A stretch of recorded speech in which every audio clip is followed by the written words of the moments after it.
அம்மா அன்பின் வெளிப்பாடு. ஏன்ற பொழுதிலும் பெரிதுவக்கும் தாயான முத்துக்காளி அம்மாள் கனவுகளோடு தன் 3 மகன்களையும் கருவில் சுமந்து பெற்றெடுத்த தாய்க்கு பெயர் பெற்ற பிள்ளைகள் எழுப்பிய ஆலயத்தில் வருடாபிஷேக விழா. அன்னையை போல் ஓர் தெய்வம் இல்லை.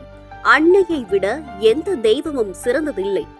அன்னை ஓர் ஆலயம் என அன்னைக்கு ஆலயம் எழுப்பி அதில் கருவறை அமைத்து தாயை அதில் கடவுளாக்கிய மகன்கள். தாயின் கருவில் அமர்ந்த மகன்கள்.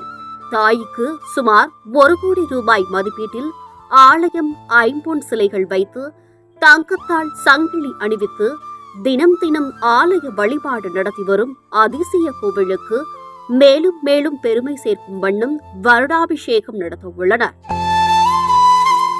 பிரம்மாண்டமாக விழா எடுத்து யாகசாலை அமைத்து வருகின்ற 21ஆம் தேதியன்று வருடாபிஷேகம் நடத்தி சின்ன திரைகளை கலக்கிய ஜீ தமிழ், விஜய் டிவி நிகழ்ச்சிகளில் சூப்பர் சிங்கர் உள்ளிட்ட பிரபலங்களை கொண்டு மிக பிரம்மாண்டமான இசை கச்சேரி நடத்த உள்ளனர்.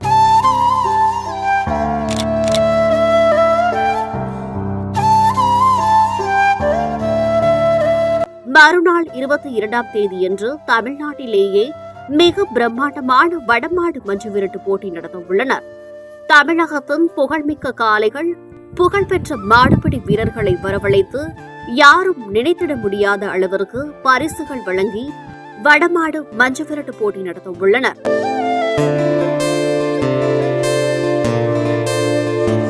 கருவில் சுமந்த தாய்க்கு கருவறை அமைத்த மகன்கள் எடுக்கும் விழாவிற்கு அனைவரும் வருக.